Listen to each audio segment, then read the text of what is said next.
우리가 요한복음을 보고 있죠. 요한은 의도적으로 예수님께서 이루어 놓으시는 새 땅에 대해서 이야기하고 새 창조된 곳에 대해서 이야기합니다.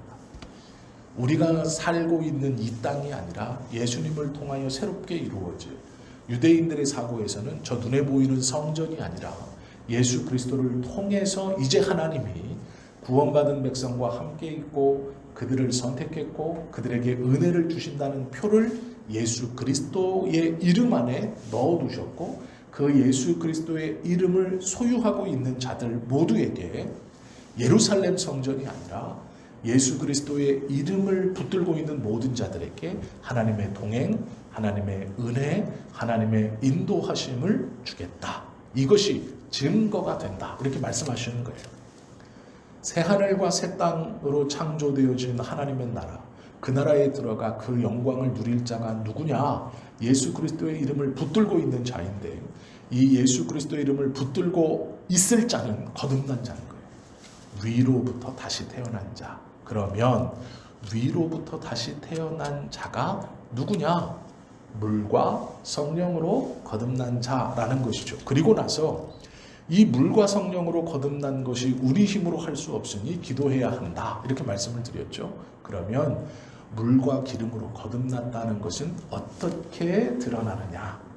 어떻게 보여지느냐? 어떻게 우리가 알 수 있고 어떠한 증거로 그것을 확신할 수 있느냐라는 말씀이 오늘 말씀이에요. 9절부터 12절에 보면 예수님이 니고데모에게 이렇게 말하죠. 사마리아 여자가 3장 9절부터 10절입니다. 니고데모가 대답하여 이르되 어찌 그러한 일이 있을 수 있습니까? 어머니 뱃속에 들어갔다가 어떻게 거듭날 수 있습니까? 사람이 어떻게 그럴 수 있습니까? 라고 묻는 것이죠. 그러자 예수님이 이렇게 말하죠. 너는 이스라엘 선생으로서 이러한 것들을 알지 못하느냐? 이러한 것들이라는 건 예수님이 말씀하신 니고데모가 물어본 어머니 뱃속에 들어갔다 나오는 방법이 아닙니다. 이러한 것들을 알지 못하느냐라고 물으신 그 대답은 위에 있는 질문이에요.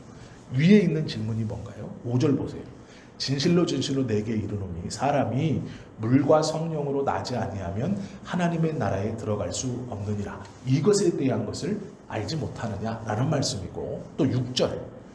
육으로 난 것은 육이요 영으로 난 것은 영이니 내가 내게 거듭나야 하겠다 하는 말을 놀랍게 여기지 말라.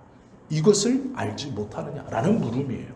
또 그 밑에 비유로 바람이 임의로 불매 내가 그 소리는 들어도 어디서 와서 어디로 가는지 알지 못하나니 성령으로 난 사람도 다 그러하니라. 분명히 느껴지는데, 분명히 이건 있는 것인데 내가 그게 어디서 출발하고 시작되었는지 어떻게 이게 불어오는지를 모른다라는 거예요. 그런데 예수님이 니고데모에게 뭐라고 물으시냐면 네가 이스라엘 선생으로 랍비로 이걸 알지 못하느냐 이렇게 되물으시는 거예요. 위에서 예수님께서 말해주었던 것을 알지 못하느냐? 네가 선생인데 이렇게 말하는 거예요. 왜요? 선생인데 이것을 알지 못하면 지금까지 이들에게 배웠던 모든 사람들은 답을 모르는 스승에게 배웠다는 얘기죠. 지금 그 말씀을 하시는 거예요. 그러면서 정답을 알려주시는데 던지시는 말이 있어요. 그게 뭐냐면 내가 땅의 일을 말하여도 네가 믿지 않거든. 믿지 않지 않냐. 내가 눈에 보이는 이 땅의 일을 말하여도 네가 신뢰하지 않는데 눈에 보이지 않는 하늘의 일을 말하면 네가 신뢰할 거냐? 신뢰하지 않는다. 즉 믿지 않을 것 아니냐. 이렇게 말씀하세요. 이게 무엇이냐면 눈에 보이는 것, 지금 니고데모가 찾아온 건요, 예수님께서 하시는 행동, 그 앞에 물이 포도주로 변화시키신 것, 또 성전을 깨끗게 하신 것, 여러 병자와 귀신 들린 자를 고치신 것, 이런 것들이요. 눈에 보이고 귀로 들은 것들, 일어난 것들, 그런 것들을 보고 이가 좀 특별한 사람이다 라고 해서 찾아왔어요. 그리고 질문하는데 지금 니고데모의 마음이 반반입니다. 온전한 신뢰가 아니고요, 완전히 무시하지도 않으면서 그렇다고 온전히 그의 말을 믿지도 않아요. 그래서 그 예수님이 이 말을 니고데모에게 하시는 거예요. 내가 땅의 일을 말해도 네가 안 믿는데 내가 하늘의 일을 말하면 네가 믿겠느냐. 즉 내가 지금부터 하는 말을 잘 들어라. 이 말은 어떤 말이냐면 하늘의 말이에요. 위에 5절부터 하셨던 말은 땅의 말입니다. 이 말은요 5절, 6절, 7절, 8절에서 하셨던 말씀은 땅의 말이에요. 눈으로 볼 수 있는 말이에요. 그리고 지금부터 하는 말은 눈에 보이지 않고 알아야 되는 말이에요. 이게 뭐냐면 좋은 말로는 깨달아야 되는 것이고 정말 정확한 말로는 느껴야 되는 거예요. 느껴야 되는 것. 이게 중요한데요. 13절 보시면 하늘에서 내려온 자 인자 외에는 하늘에 올라간 자가 없느니라. 예수님께서 지금 이제 하늘의 이야기를 하시는데 하늘에서 내려온 자 외에는 하늘에 올라간 자가 없다. 즉 이 말은 나 외에 하늘에서 너희를 위해 내려온 자가 없다. 지금 내려온 자는 나밖에 없다. 이렇게 말씀하시는 거예요. 내가 올라갈 거다 이런 말이 아니고 하늘에 있다가 내가 내려왔다 이런 말이에요. 이렇게 말씀하시는 거고요. 그 다음에 이 증거가 뭐냐? 거듭나는 것에 대한 보여지는 느낌. 이 느껴라. 이 느낌을 말하는데 뭐라고 얘기하시냐? 모세가 광야에서 뱀을 든 것 같이 인자도 들려야 하리니 이는 그를 믿는 자마다 영생을 얻게 하려 하심이라. 이렇게 말해요. 이건 느껴야 되는 거예요. 이게 무슨 얘기냐면 이런 것이죠. 하나님의 말씀이 우리 안에 선언되어지고 그 선언되어짐이 하나님의 온전한 말씀이면 우리가 그 하나님의 말씀에 소위 은혜를 받았다라고 하죠. 은혜를 받았다. 어떤 사람은 닭살이 돋기도 하고 어떤 사람은 쭈뼛쭈뼛거리는 느낌을 받기도 하고 어떤 사람은 큰 깨달음을 얻기도 하고 또 말로는 설명할 수 없지만 그 마음에 사로잡힘이 있어요. 이걸 느낀다라고 표현하는데 하나님의 말씀이 선언되어졌을 때 대부분의 사람들은 그 은혜를 서로 이야기하고 싶어 합니다. 중고등부 애들 집회에 가면요 어른들과는 다르게 아주 재밌는 현상이 하나 있어요. 그게 뭐냐면 하나님의 말씀의 은혜가 깊으면 깊을수록 떠들어요. 이게 무슨 얘기냐면 와 나 지금 소름 돋았다잉 이래요 애들끼리. 오 갑자기 막 이상하다 응? 그지? 와 너 나만 그래 지금? 너는 막 이래요 애들이. 막 이렇습니다. 이게 왜 그러냐면 이 느낌에 대한 표현을 계속하는 거예요. 하나님께서 은혜를 주셨다라는 것에 대한 표현. 그 아이들이 기도응답을 받으면요 야 내가 기도했는데 이렇게 됐다 막 자랑하죠. 아이들은 이래요. 뭔가 자기가 원했던 게 이루어지면 막 그걸 말하고 싶어요. 자랑하고 싶어 하죠. 감사한 일이죠. 그런데요 진짜 은혜 받은 사람, 진짜 하나님의 은혜를 아는 사람은요 하나님의 말씀의 은혜가 나의 영혼에 부딪히면 그는 움직이지 않아요. 말하지 않아요. 행동하지 않아요. 이게 무슨 얘기? 제가 느낌을 얘기하려고 그래요.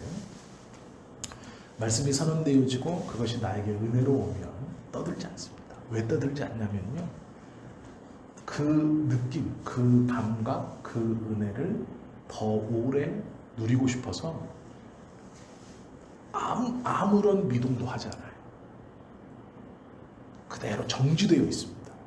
왜냐하면 그것이 어떤 느낌으로 오냐면 제가 이렇게 서 있으면 이 모습과 이 모양 테두리를 그려서 그대로 와요. 그게. 그래서 그것이 우리에게 그 모습 그 겉에 이 모양 크기 그대로 쑥 들어오는 것 같아요. 그래서 이걸 어긋나게 하고 싶지 않은 거예요. 들어온 그걸 그대로 붙들고 있고 싶고 느끼고 싶은. 그래서 움직이지 않아요. 이게 무슨 얘기냐면 예수님께서 제자들에게 하나님의 나라와 신비한 비밀들을 가르쳐 주실 때 어떻게 가르치냐면 느낌으로 가르쳐 주세요. 느낌으로.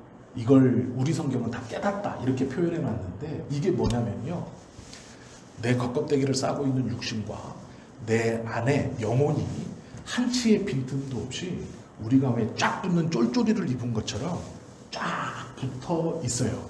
그런데 깨닫다라는 건 뭐냐면 그 영과 육이 한 틈의 틈도 없이 쫙 붙어 있는 그 사이를 비집고 들어오는 거예요. 이 딱 붙어 있는 우리 이 육신과 영혼인 그 사이를 은혜가 비집고 들어와서 채우는 거예요.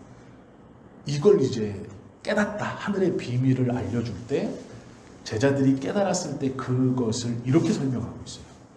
육신과 영혼 사이에 없는 딱 붙어있는 그 틈에 하나님의 은혜가 스며드는 거예요. 이것을 깨닫다 이렇게 표현하는 거거든요. 니고데모에게 지금 예수님이 말씀해 주시는 게 뭐냐면 이론적인 게 아니고요. 그 느낌이에요. 거듭난다는 것에 대한 느낌, 그 느낌을 뭘로 비유로 설명해 주느냐, 느낄 수 있도록 어떻게 비유로 설명해 주느냐, 놋뱀 사건으로 설명해 주시는 거예요. 왜요? 니고데모는 유대인 지도자이고 산헤드린 공회의 회원입니다. 이게 무슨 얘기냐면 율법에 대해서, 성경에서 일어났던 일에 대해서 가장 잘 알고 있는 사람이고 또 그것을 어려서부터 철저하게 배웠던 사람이에요. 그리고 그것을 통해서 율법과 규례, 율법 316가지, 규례 600 몇 가지, 그 다음에 장로의 유전 1200 몇 가지에서 총 2000여 가지의 생활에서의 이 어떤 걸리는 규칙들을 지키고 살아갔던 사람이에요. 이 사람에게 모세는 가장 뛰어나고 가장 탁월한 하나님의 종입니다. 예수님과 모세의 위치를 유대인들에게 따지라고 하면 비교가 안 돼요. 모세는 저 위에 있는 사람이죠. 그들에게 모세는 하나님의 대리인이면서 어쩌면 하나님과도 같은 존재예요. 모세가 율법을 가르쳤고 모세가 율법을 선언했고 모세가 율법을 받았어요. 그렇기 때문에 유대인들, 특별히 종교 지도자들에게 있어서 모세는 하나님과 거의 비슷한, 거의 하나님의 거의 대리인 같은, 사람으로서는 결코 넘볼 수 없는 권위와 그런 존경을 받는 사람이에요. 니고데모도 마찬가지입니다. 그런데 이 이야기를 하고 있어요. 이스라엘 백성들이 출애굽을 해서 불평과 불만을 하니 하나님께서 감사할 줄 모르는 그들, 그러나 그 불평과 불만을 할 때 여전히 그들에게는 낮에는 구름 기둥으로 밤에는 불 기둥이 함께 움직였어요. 성경에 보시면 반석의 물이라는 걸 학자들이 어떻게 설명하냐면 이 반석이 따라다녔다 이렇게 말해요. 이렇게 해석하는 학자들이 매우 많습니다. 이게 무슨 얘기냐면 이스라엘이 출애굽해서 사막에 들어서자 반석, 즉 큰 돌덩어리가 이스라엘을 따라다녔다 이렇게 표현해요. 그래서 물이 필요할 때 그 따라다녔던 반석을 때려서 물을 얻었다 이렇게 말하는 사람들이 있어요. 이게 믿어지지 않지만 성경은요 구름 기둥이 따라다니고 불 기둥이 따라다녔다고 말해요. 그래서 반석이 따라다니는 것도 그렇게 해석하는 신학자들도 많이 있습니다. 이게 무슨 얘기냐면 이스라엘이 하나님을 원망할 때 이미 그들에게는 거부할 수 없는 증거가 있었어요. 불 기둥이 보였고 구름 기둥이 보였어요. 그리고 반석도 있을 수 있어요. 진중 어딘가에 반석이, 산 중턱이나 어딘가에 이 물을 내는 것이 따라다녔다. 성경은 이렇게 기록하고 있기도 합니다. 그래서 이들이 불평할 때 이들은 하나님의 은혜 아래 이미 있었지만 그것을 잊어버리고 불평한 거예요. 그러자 하나님의 은혜 아래 있을 때 나타나지 않았던, 사막에는 원래 있어야 하는 위험 요소인 전갈과 불뱀들이 나타나기 시작한 거예요. 사막에서는 원래 이 해충들이 있습니다. 그런데 하나님의 은혜 아래 있을 때 이 해충들은 해충이 아니었어요. 그러나 그들이 불평과 불만을 할 때 원래 있었던 이것, 즉 하나님이 새롭게 만들어내서 보내신 게 아니에요. 원래 사막에는 불뱀과 전갈들이 있습니다. 그리고 하나님의 은혜 아래 있을 때 그것들에게서 안전했지만 그들이 불평과 불만을 말할 때 그것들이 사방에서 튀어나오고 하나님이 만들어서 튀어나오게 한 게 아니고 원래 있었던 거예요. 사방에는 그 은혜 아래 있을 때 그 은혜를 잃어버리자 아무런 유협이 되지 못했던 것들이 물기 시작했고 그것들을 물린 자들이 죽어 넘어가기 시작했어요. 그러자 그 얘기를 들은 모세가 진중 사방을 뛰면서 기도하죠. 그리고 하나님의 응답으로 놋뱀을 만들어 장대에 달아 높이 달아라. 그리고 불뱀에 물린 자마다 장대에 달린 놋뱀을 쳐다보면 살 것이다. 이렇게 말해요. 예수님께서 니고데모에게 이 이야기를 해준 거예요. 불뱀 놋으로 뱀의 모양을 만들어 달았다고 구원받는 게 아니다. 그걸 만들어서 구원받는 게 아니고 높이 달았다고 구원받는 게 아니다. 쳐다봐야 산다라는 거예요. 이 얘기를 니고데모는 정확히 어떤 의미인지 알고 있습니다. 어떤 자가 사는지 니고데모는 알고 있어요. 그걸 만드는 자가 사는 것도 아니고 만들었다고 사는 게 아니고 달았다고 사는 게 아니에요. 쳐다본 사람이 살아요. 쳐다봐야 살아요. 예수님께서 거듭나는 것이 무엇인가를 얘기하면서 이 놋뱀의 사건을 니고데모에게 얘기해 줍니다. 이게 뭐예요? 쳐다봐라 라는 거예요. 만들어졌고 나타났어요. 이게 누군가요? 예수님이에요. 예수님이 지금 니고데모에게 그 이야기를 하는 거예요. 내가 나타났으니 바라봐라 라는 거예요. 내가 나타났으니 보아라. 그 이야기를 하시는 거거든요. 그러면서 15절 보면 이는 그를 믿는 자마다 본 자마다 산다. 믿는 자마다 산다. 이 똑같은 얘기거든요. 믿는 자마다 영생을 얻게 하려 하심이니라. 이것이 하나님의 뜻이라는 거예요. 하나님께서 놋뱀을 본 자마다 살게 하시는 것이 하나님의 뜻이었듯 나를 믿는 자마다 영생, 영원히 살게 하시는 것이 하나님의 뜻이다. 이렇게 말씀해 주시는 거죠. 그리고 그렇게 하신 이유는 하나님이 세상을 사랑하셔서라고 말하는 거예요. 독생자를 두셨고 이는 그를 믿는 자마다 멸망하지 않고 영생을 얻게 하려 하십니다. 하나님이 그 아들을 세상에 보내신 것은 세상을 심판하려 하심이 아니고 그로 말미암아 세상이 구원을 받게 하려 하십니다. 그를 믿는 자는 믿는 자가 어떻게 되는지를 계속 설명하세요. 심판을 받지 아니하는 것이요. 즉 심판을 안 받는다. 믿지 아니하는 자는 하나님의 독생자의 이름을 믿지 아니함으로 벌써 심판을 받은 것이니라. 심판은 아직 일어나지 않았는데 예수님은요 미래의 것을 끌어다가 지금 말씀하시는 경우들이 종종 있어요. 아직 안 일어났는데 하나님의 심판은 이스라엘이 기다리는 하나님은 아직 오지 않았고 이스라엘이 기다리는 하나님의 나라가 아직 임하지 않았어요. 그 나라가 임하기 직전 하나님의 심판이 있거든요. 그런데 지금 니고데모를 포함한 모든 사람들은 하나님의 심판을 아직 당하지 않은 거예요. 그날이 오지 않았어요. 그런데 예수님이 뭐라고 그러느냐? 이미 심판 가운데 있다라고 해요. 어떤 사람들이 예수님을 믿지 않는 사람들. 믿는 사람들은 심판을 받지 않는다. 믿지 않는 사람들은 벌써 심판을 받았다. 이렇게 말해요. 그 정죄는 이것이니 곧 빛이 세상에 왔을 때 사람들이 자기 행위가 악함으로 빛보다 어둠을 더 사랑한 것이라 악을 행하는 자마다 빛을 미워하여 빛으로 오지 아니하니 이는 그 행위가 드러날까 함이요 진리를 따르는 자는 빛으로 오나니 이는 그 행위가 하나님 안에서 행한 것임을 나타내려 함이라 하시니라. 이건 느낌이에요. 깨닫는 게 아닙니다. 니고데모가 이 말을 듣고요.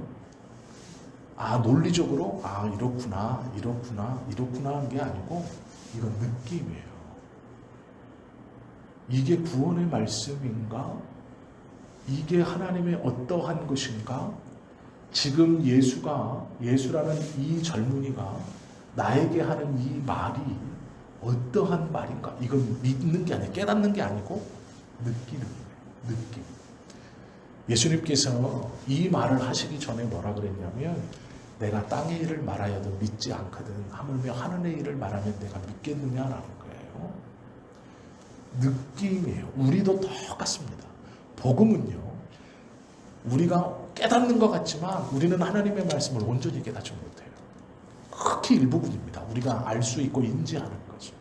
하나님께서 성경을 통해서 우리에게 주시는 그 풍성함들은 느끼는 거예요.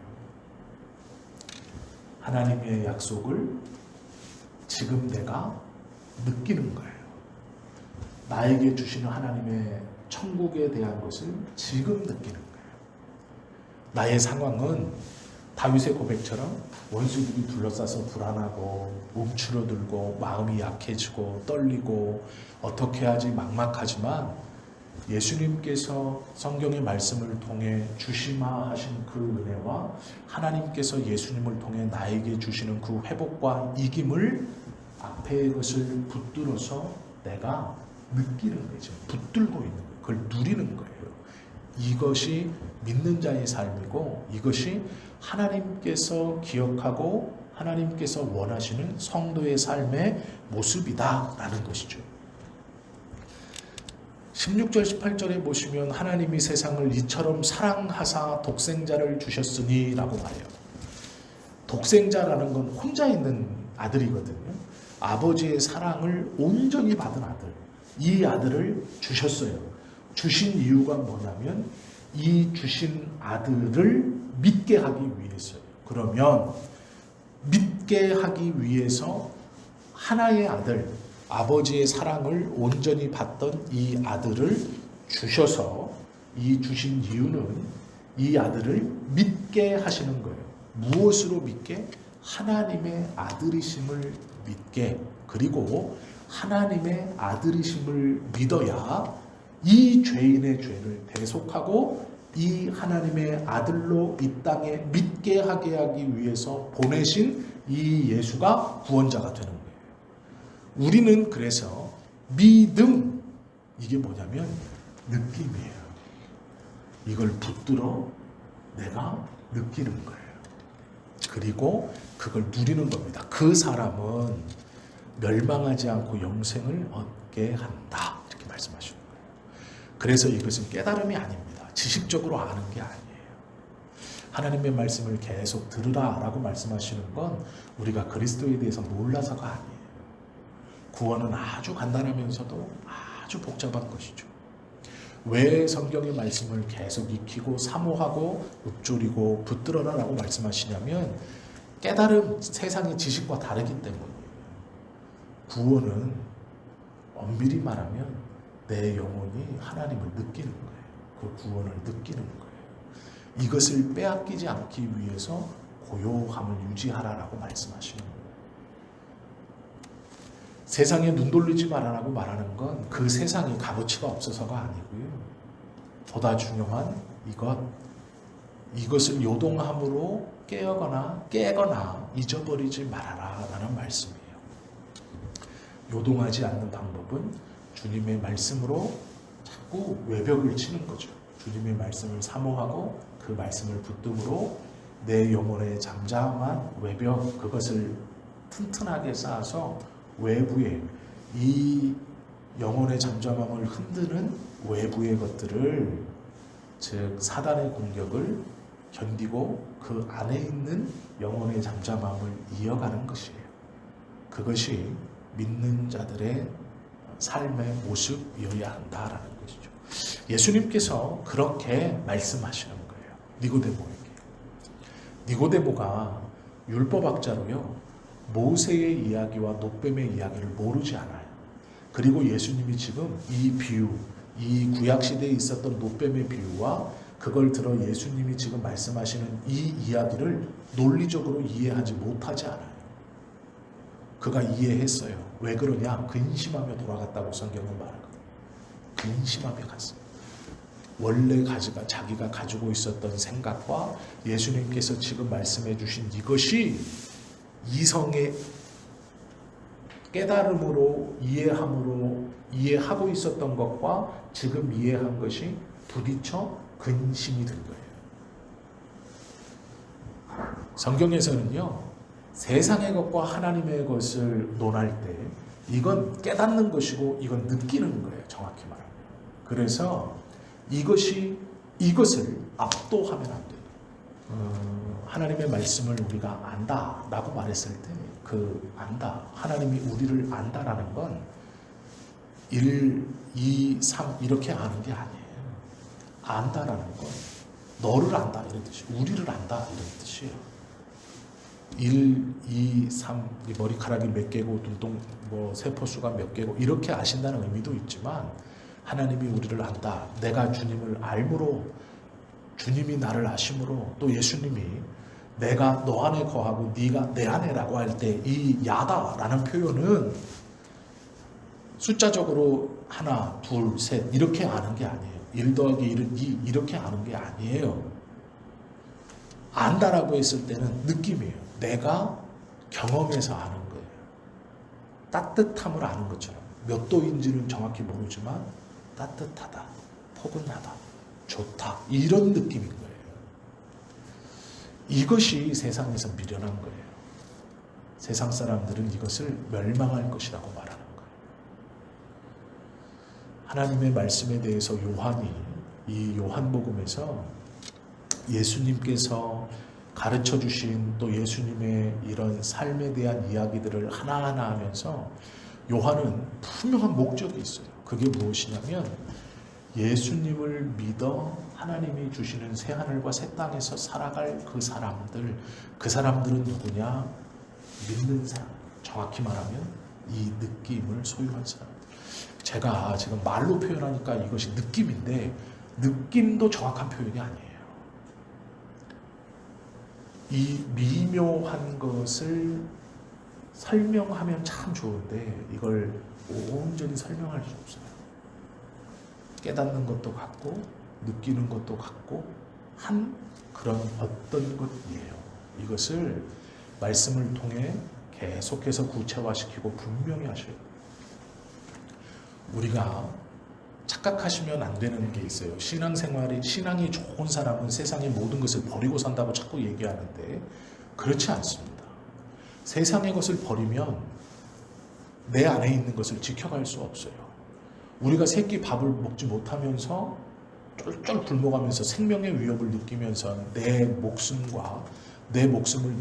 내던지면서 나는 세상에 미련을 두지 않아. 그러기에 오늘부터 돈을 벌지 않겠어. 오로지 교회에서 기도부터 하겠어. 굉장히 어리석은 짓입니다. 그건 신앙인의 모습이 아니에요. 마찬가지입니다. 우리가 세상의 일을 하지 않으면요, 하나님의 일을 할 수 없고 세상의 일에 무관심하면 내 신앙을 지켜갈 수 없어요. 이걸 자꾸 세상의 것은 더러운 것이고 이 모든 욕망을 뿌리쳐야 되고 하나님께서 어떻게 하시는 내 안에 이것만 지켜갈 수 있다라고 말하는 건 꿈꾸는 겁니다. 이 땅에선 그럴 수 없어요.